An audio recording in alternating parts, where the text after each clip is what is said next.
Bismillahirrahmanirrahim. Assalamualaikum warahmatullahi wabarakatuh.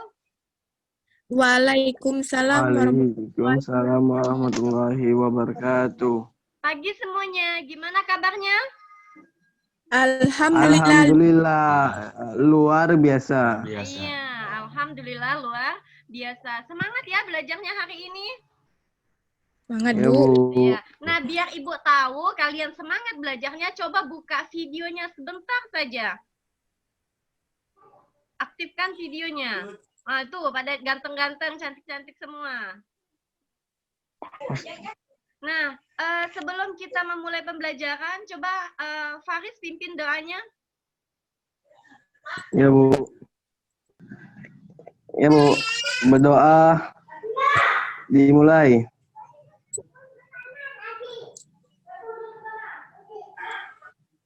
Doa selesai. Terima kasih Faris. Sama-sama, Bu. Nah, kemarin kita sudah belajar ya. Sudah belajar apa? Kesetimbangan. Iya, kesetimbangan. Nah, sebelum kita memulai pembelajaran dulu, coba perhatikan dulu. Mas, nampak enggak itunya? Poinnya. Nampak, Bu? Nampak, Bu. Ya. Nampak, Bu. Nampak, Bu. Nah, ayo, apa kira-kira hubungan gambar ini dengan pembelajaran kita kemarin? Berdasarkan gambar tersebut dapat dijelaskan bahwa reaksi kesetimbangan dapat dilihat dari makroskopis dan mikroskopis. Makroskopis itu adalah dapat dilihat atau tidak berjalan, sehingga orang yang telah berjalan atau berlari berkilo-kilometer seperti tidak bergerak atau diam. Sedangkan mikroskopis itu dia berlari secara mikroskopis, orang itu berjalan, ada reaksi yang terjadi pada gambar itu. Nah, iya. Gitu, Nah, Bu. ini kan gambarnya itu orang berlari ya? Ya, Bu. Ya, Bu. Ya. Nah, dia itu berlari di tempat. Nah, dia padahal sudah mengeluarkan keringat, tapi kalau kita lihat, itu dia tidak bergerak, dia hanya diam di tempat. Nah, yang tidak dapat dilihat itulah yang disebut dengan makroskopis, bahwa keseimbangan itu dapat dilihat secara makroskopis maupun mikroskopis. Nah, kalau kita lihat dia diam di tempat ya, tidak bergerak. Nah, itu artinya bahwa itu dilihat dari makroskopisnya. Nah, sedangkan dia berlari sampai keluar keringat, itu artinya dia terjadi pergerakan, ya kan? Nah, terjadi pergerakan itulah yang disebut dengan mikroskopis. Nah, benar sekali yang disampaikan oleh Yuli tadi. Terima kasih, Yuli. Kemarin kita sudah mengenal macam-macam keseimbangan. Ada keseimbangan apa saja? Homogen dan heterogen, Bu. Ada dua. Terus?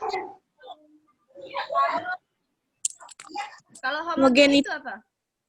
Homogen itu adalah fasanya sejenis, sedangkan heterogen fasanya berbeda. Bisa gas, larutan, dan padatan, Bu. Iya, benar. Nah, kemarin kita sudah mengenal macam-macam reaksi keseimbangan, bahwa reaksi keseimbangan itu ada homogen dan heterogen. Kalau homogen itu artinya sejenis ya, sama semua. Kalau heterogen itu berbeda-beda. Ada fase di dalam suatu reaksi, ada fasenya gas, ada fasenya larutan. Larutan. Ya. Nah, kemudian hubungan pembelajaran kita hari ini yaitu kita belajar tentang tetapan keseimbangan, di mana tujuan pembelajaran kita yaitu menentukan harga KC ataupun KP berdasarkan tekanan parsial gas per reaksi dan hasil reaksi pada keadaan keseimbangan.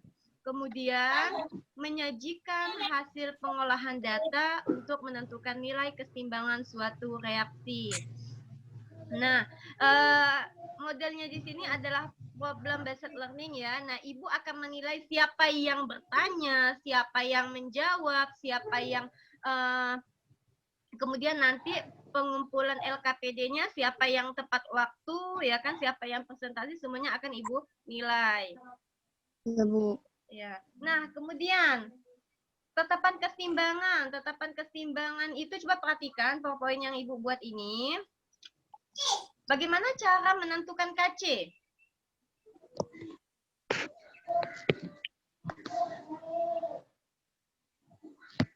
Ayo, gimana kira-kira menentukan KC dari reaksi ini?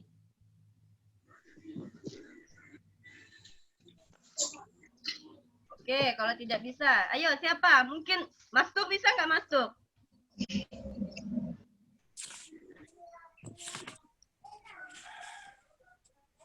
Faris mungkin? KC sama dengan apa ini? KC sama dengan homogen. Produk. Iya. Apa Yanti? Produk? Produk dibagi reaktan, di mana ini adalah P, Q, M, dan N. Ini adalah koefisiennya ya, di mana koefisiennya itu adalah kita pangkatkan. Ya kan? Ya, Bu.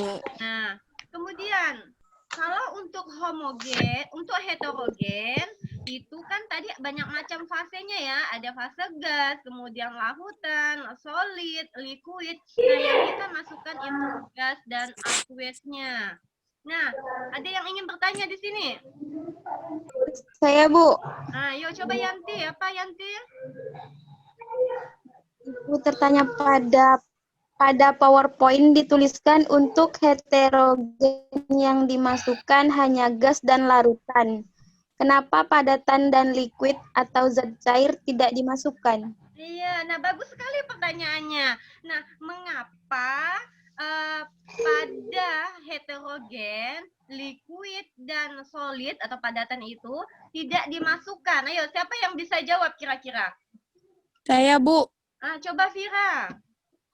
Karena tidak dimasukkan, konsentrasi solid dan liquid dianggap satu atau tidak berubah atau tetap, Bu. Oh iya, nah betul ya. Kenapa tidak dimasukkan fase solid dan liquid? Karena itu konsentrasinya dianggap satu atau tetap. Nah, yang berubah itu hanya gas dan aqueous, sehingga gas dan aqueous ini sangat berpengaruh saat dia bereaksi itu akan berubah nilai konsentrasinya gitu. Makanya lah gas dan aqueous itu dimasukkan dalam menentukan KC. Sedangkan solid dan liquid itu tidak dimasukkan, maka dianggaplah nilainya itu sama dengan satu. Ya, paham sampai sini? Paham, Bu. Paham, Bu. Nah, kemudian kemarin kan juga Ibu sudah ada jelaskan tentang KC dan KP ya.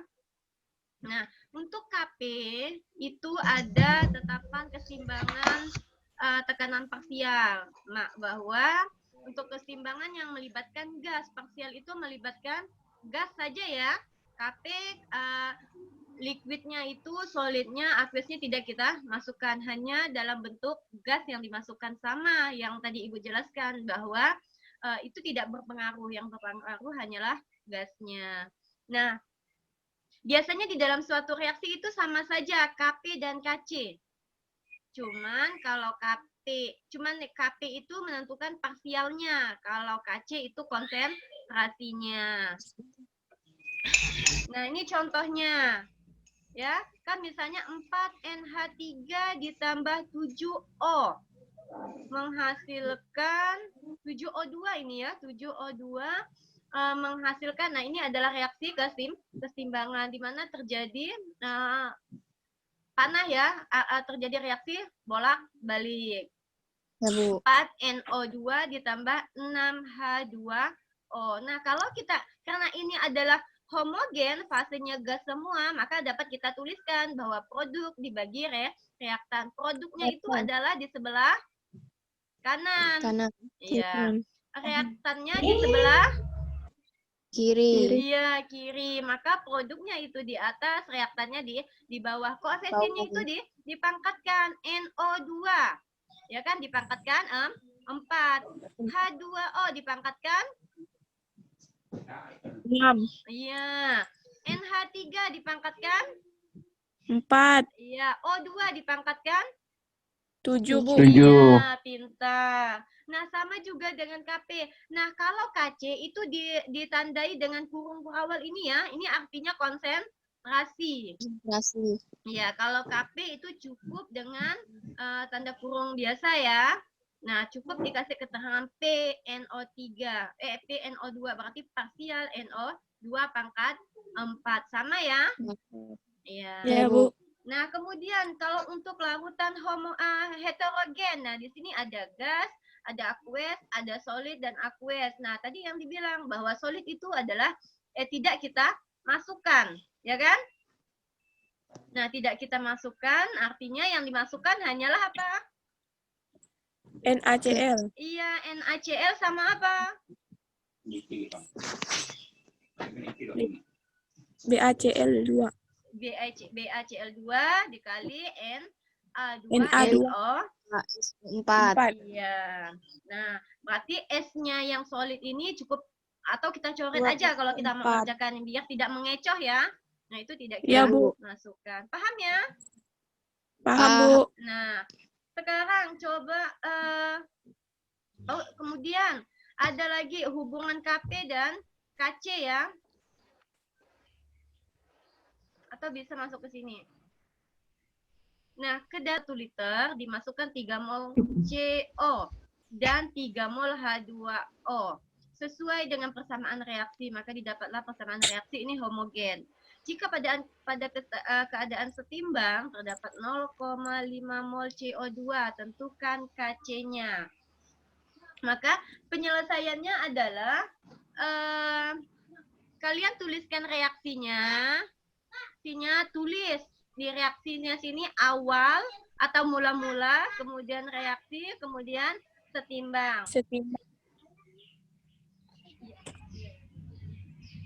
Nah, kemudian tadi dibilang pada keadaan setimbang. Ini adalah 0,5 mol CO2. Kemudian kalau ini dimasukkan 3 mol CO, berarti mula-mula itu adalah 3 mol CO ya. Dan Ya, Bu. 3 mol H2O. Nah, mula-mula maka yang bereaksi itu tidak ada Mas ini. Nah, kemudian setelah bereaksi maka yang bereaksi itu adalah 0,5. Kok kita tahu 0,5? Sebenarnya ini dulu ya dia ya. Keseimbangan dulu.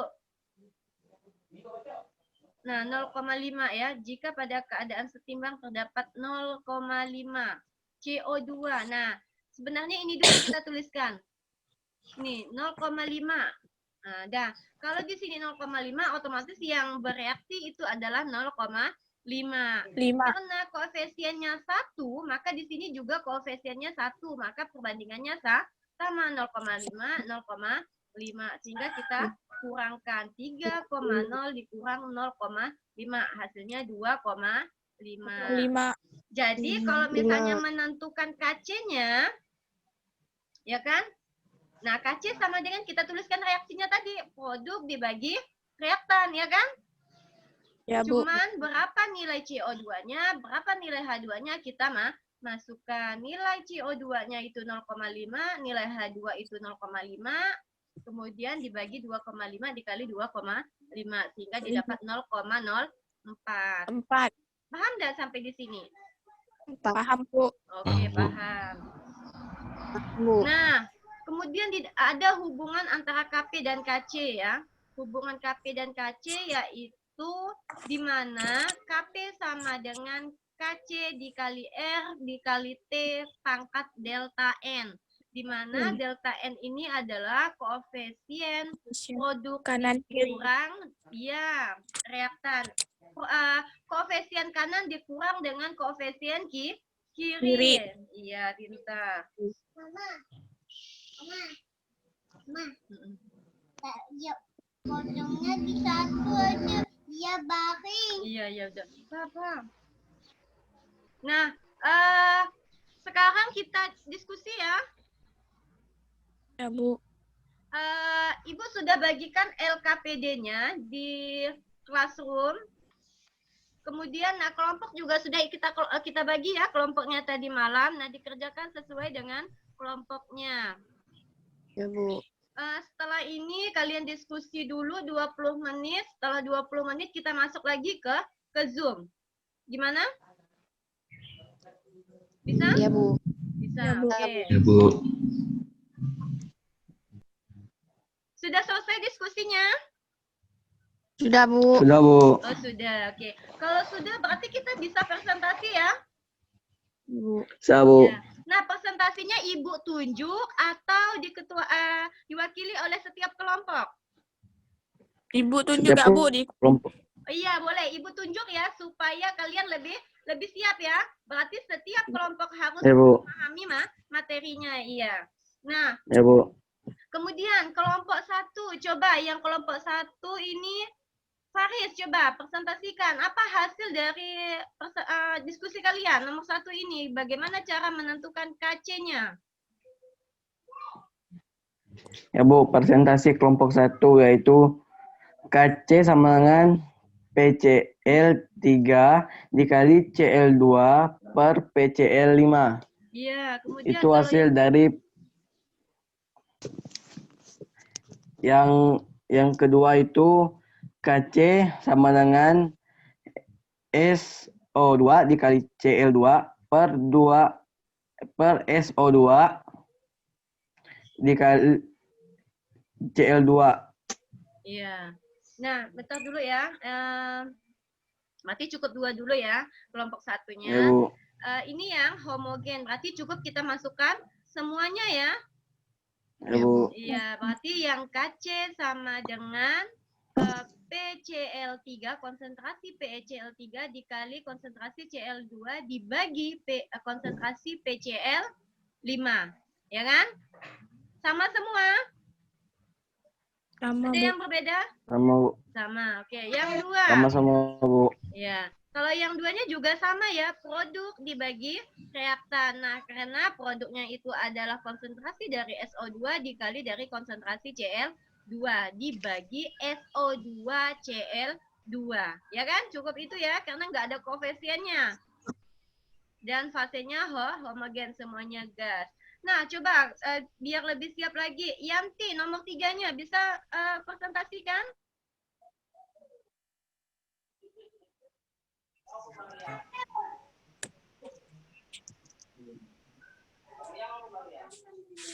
Yanti,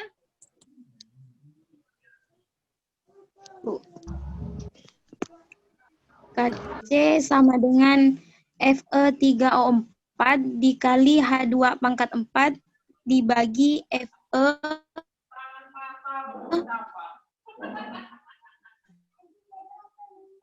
gimana tadi? Gini ya tadi ya. Fe3O4 dikali H2 pangkat 4 ya. Dibagi ya, Bu. Fe dikali H2O ya. Itu ya. H2O pangkat 4. Iya, Iya, Bu. H2O pangkat 4. Nah, ada yang sama atau ada yang berbeda? Saya, Sama, Bu, punya beda dengan Yanti, Bu.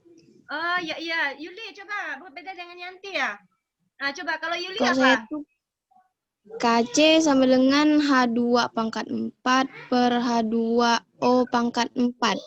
Karena Fe3O4 dan Fe tidak dimasukkan, Bu, karena wujudnya solid atau padatan. Oh iya, benar. Nah, ya yang benar itu adalah pendapatnya Yuli ya. Kalau Yanti tadi kurang tepat. Nah, karena di sini ada fasenya. Ini homogen ya. Heterogen. Fasenya itu ada gas dan solid. Kalau yang solid itu tidak dimasukkan, ya kan? Ya, atau karena Ya, Bu. konsentrasinya itu tetap satu sama sehingga dia akan habis. Jadi KC sama dengan H2 pangkat 4 dibagi H2O pangkat 4. Betul Yulia? Ya. Nanti Yanti diperbaiki Yanti ya. Ya, Bu. Ya. Kelompok 2 coba. Vira, presentasikan yang ini Vira.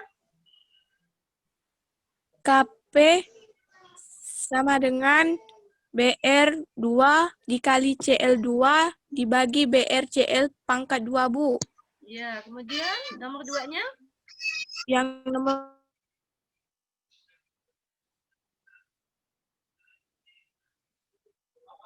Halo. 2-nya KP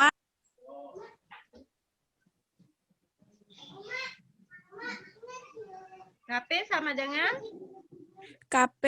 dengan NO2 pangkat 4 dikali O2 dibagi N2O5 pangkat 2, Bu. Iya. Sama atau berbeda dengan temannya yang lain? Kelompok lain?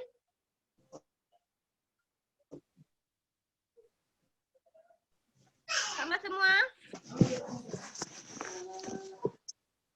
Gimana? Sama semua? Halo? Sama, Bu. Oh iya, sama. Oke. Nah, iya benar ya apa yang disampaikan Vira atau yang dipresentasikan Sama, Bu. Vira, bahwa KP yang nomor 1 ini karena fasenya gas semua, ya kan? Maka produknya itu adalah partial dari BR2 dikali CL2 dibagi BRCL pangkat 2.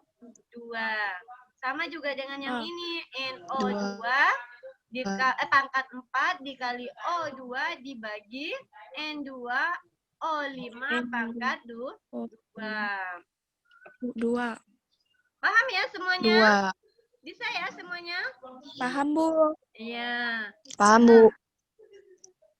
Kemudian, apa kesimpulan dari belajar kita hari ini? Saya, Bu. Iya, Faris, coba. Kesimpulannya itu untuk menentukan harga KC, maka wujud yang dimasukkan atau yang berpengaruh hanya gas dan aqueous atau larutan. Sedangkan untuk menentukan KP yang terlibat hanya gas, tekanan parsial dapat digunakan untuk menggantikan konsentrasi. Iya. Nah, benar ya apa yang dikatakan temannya, Faris. Kesimpulan kita belajar hari ini yaitu dalam menentukan KC, kan ada 4 wujudnya. Yang dimasukkan hanya gas dan aqueousnya, ya kan? Karena gas yang aqueous itulah yang berpengaruh konsentrasinya. Sedangkan untuk liquid dan solidnya itu tidak berpengaruh. Nah, kemudian untuk menentukan KP, sedangkan untuk menentukan KP yang terlibat itu hanyalah gasnya. Nah, KP itu adalah tekanan parsial yang digunakan untuk menggantikan konsentrasi. Pada hakikatnya kalau pada suatu reaksi itu sama KP dan KC-nya. KP dan kan KC itu untuk konsentrasi, KP itu untuk parsial. Nah, kemudian bagaimana hubungan KP dan KC? Ada yang ingin menyimpulkan lagi? Saya, Bu. Coba, siapa lagi? Faris lagi ya? Ya nggak apa-apa. Hubungan KP dan KC dapat ditentukan dengan KP sama dengan KC R kali T pangkat delta N. Benar ya, hubungan antara KP dan KC itu dapat dituliskan dengan KP sama dengan KC dikali R dikali T pangkatkan delta N, di mana delta N itu adalah tadi koefisien produk dikurang koefisien reaktan. Gimana? Bisa semuanya? Bisa, Bu. Bisa, Bu. Bisa ya. Belajar ini, Ibu akan adakan post-test ya. Kalian isi post-testnya, ini alamatnya ya, di Google Form. Untuk melihat kemampuan kalian, apakah sudah paham atau belum tentang materi ini. Paham? Paham, Bu. Paham, Bu. Paham. Insyaallah. Nah, oke. Terima kasih ya kepada yang telah menyimpulkannya, Faris yang sudah membantu Ibu untuk menyimpulkan materi kita hari ini. Sebelum kita memulai, sebelum Ibu mengakhiri pembelajaran hari ini, minggu depan itu kita akan belajar lagi tentang keseimbangan, yaitu arah pergeseran ke keseimbangan. Nah, untuk mengakhiri pembelajaran hari ini, ada baiknya kita berdoa terlebih dahulu ya. Mari kita bersama-sama membaca hamdalah, alhamdulillah, Alhamdulillah. alamin. Alamin.